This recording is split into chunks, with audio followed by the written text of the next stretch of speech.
Yeah.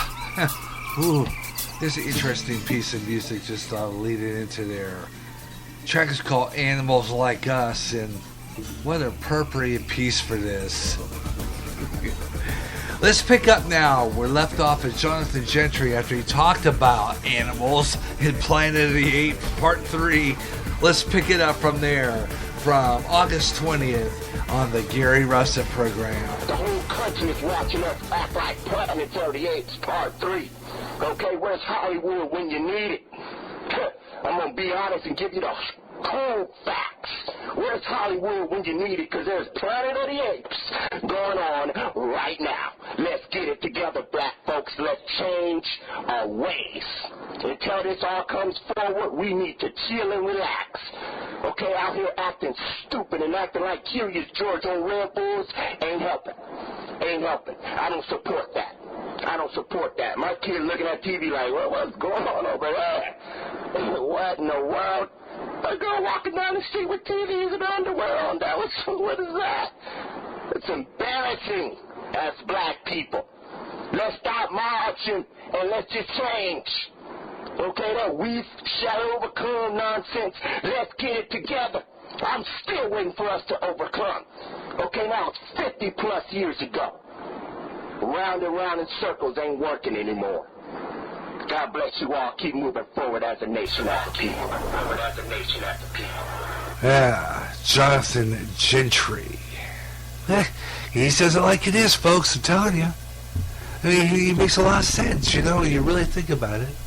And it's gone a little too far when you've got to have this rioting in the streets. And it all started when that cop shot that young boy 6 times last week. It all started, and then it continued. And like I said before, look, it's happened before. It's happened before. Trayvon Martin, right? Remember that one, don't you? Trayvon Martin, not too long ago. Same issue. There's a lot of battling over that one. And they didn't continue. And apparently they're right now looking at the case there with that. And could be that that officer could face prosecution. Now, according to a report from Fox News at Ground Zero, Missouri cop was badly beaten before the shooting of Michael Brown, according to sources. But the grand jury will decide later if Officer Wilson will be charged with this fatal shooting. The Missouri cop, they say, was badly beaten. Now, according to this is obviously a story coming out of Fox News. That Darren Wilson of Ferguson, Missouri, the police officer who fatally shot Michael Brown, touched off more of a week of this fighting and unusual battling with this whole thing out. But found out that police officer, apparently, according to an assistant, the chief of that hospital, faces a swollen. His face is swollen on one side because he was beaten very severely. According to a well-placed source, Wilson coming off of another case in the neighborhood back on August 9th, and he ordered Michael Brown and his friend Darian Johnson to stop walking in the middle of the road because they were obstructing traffic. However, this confrontation quickly went into physical violence. According to the report, the officer started to get out of his car and told him to move. Shoved him out of the way, and that's when Michael Brown started beating up on the officer. So this officer has been beat up on from Michael Brown. Michael Brown has beaten up on this cop. So they'll probably look at that as evidence. The reason why the officer shot him, but I see that as something they'll put up in court, this story, because if he was previously beaten up before this incident, which started this fight. More than likely, the cop shot in self-defense because he probably figured, well, it looks like this could happen again, and he could be beaten up. So, I mean, he probably was protected. I mean, the guy lunged at him by some report. And there was a recording I was going to find, and I never got around to it, from a radio station in St. Louis, which a caller called in and said that they knew this Michael Brown, and that he was capable of violence, and that he had a weapon in his possession. So, I mean, this is going to continue on. This isn't over yet. I mean, there'll probably still be more writing in Ferguson, but I can guarantee you that it won't stop, even if justice is done, really. I mean, they'll probably keep going. The mayor of the city was on TV. They interviewed the mayor, too, on Fox, and really talked up the city, you know. They did a report on Fox News this morning stating that the poverty level is high.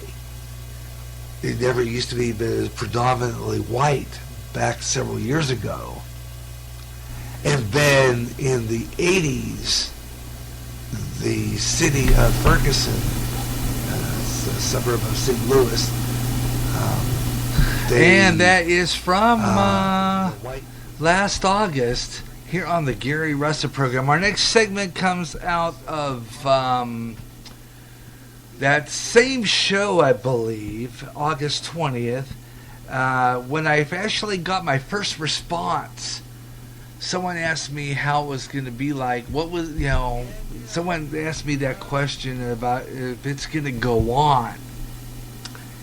And like I said before, this Adrian Domain, and I know what happened, showed up, asked me that question on the air, but disappeared, never to be heard again. And I really hope that that person is still listening to our broadcast, because they made my day when they asked me that question. They made my day when they finally got a response on this show. So I'll always remember it. And I thank you so much for that, really, because it was fabulous to finally get a response on this program and get people to listen to the broadcast, enjoy, and then participate, which trying to get on this program. And we'll talk about that for later, about possible phone calls on this program. So stay tuned, it's coming. You're listening to the best of the Gary Russell program. Here's segment 5 from that same show, August 20th, when I got that response from Adrian Domain. I got a response. In fact, a couple of them, as a matter of fact, by a person by the name of Adrian Domain. I hope I pronounced that, Adrian Domain. I have a question for you to answer on the air, if you can. Do you think that the Ferguson thing will get better or worse from here on out? You know, I think it's going to get worse. I mean, the past couple of nights, they've had curfews. Now, it was quiet last night until, I can't remember exactly how late it was. And then all of a sudden, it brawled up again. And I think the reason I think that it will not get quiet, or that I think that the Ferguson thing will get worse, is because the same troublemakers are getting out there. The same troublemakers are coming out, and they continue to start trouble every night. And it usually is around between 10 and midnight. The same ones come out every night. They're asked to leave, but they do not leave. These same ones are going to continue to start trouble. And I think that that's the reason why it's not going to continue. It's not going to quit. It's the same troublemakers coming out every night. The same troublemakers are stirring problems. And it proved it last night when they came in. It was almost over. Almost over. And they continued to push it. So yeah, I believe that it's going to go on. And it's going to get worse. Because if they don't prosecute this cop, if nothing happens, and like I said, we don't know the whole story. We really don't know the whole story. Like I said before, this cop was beaten up once before by this very same fella. And it was proven that he was beaten up by the same fella. So I think what happened was, the story was, and this Fox had this, he lunged at him. And that's good. Thank you for that response. Adrian Doman, I hope I pronounced your name right. Adrian Doman. Join me on join me if you want to continue. I think what we're going to do, we're running out of time on this segment. About ready to close up.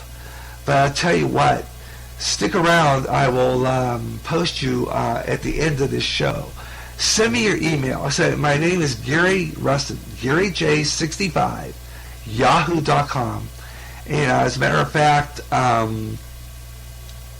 think I'm going to sneak one more segment in here, a conclusion, because you came in right at the end there. So I'm going to take a program break, and I'll be right back in 15 minutes with a conclusion of the Gary Rustin program. And we'll talk about this a little bit. Thanks a lot, Adrian. Be right back. Gary Rustin program. Fabulous. That was from August 20th, 2014, when we got that response on this program. And it will be well remembered. Believe me, that person made my day with it. Asked that question. It was great. So I just thought I'd kind of highlight that moment on this program, the Gary Rustin program here on GJRB, and I hope you're enjoying the program. Up next, we're going to bring back something from a newscast, and at that time, in the beginning of something here, going to start on that Obama thing with the immigration reform, which came about late last year, the immigration reform, and we're going to talk about that next here on GJRB. It's the Gary Rustin, best of the Gary Rustin program. Hope you're enjoying the program. We got more good stuff coming up, and we're going to bring back a lot of good memories. We're doing that. It's called the Year in Review at the Gary Rustin program. Part 2, the first part we started on the Gary Rustin program, and we keep it going here.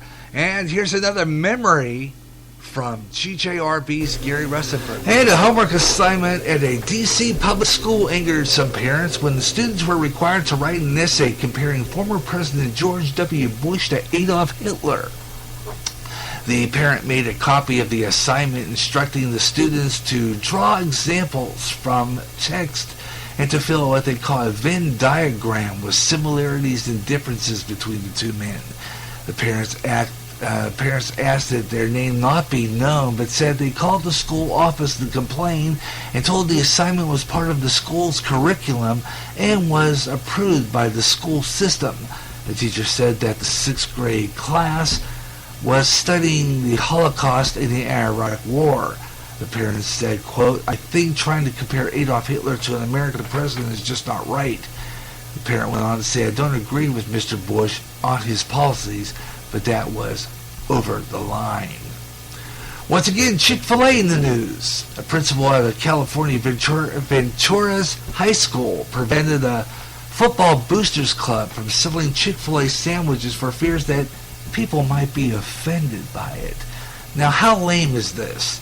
It's about because of the nutrition value of the chain's meals. It's because of the decision of the Ventura Unified School District. Judy Tuttle Aguilera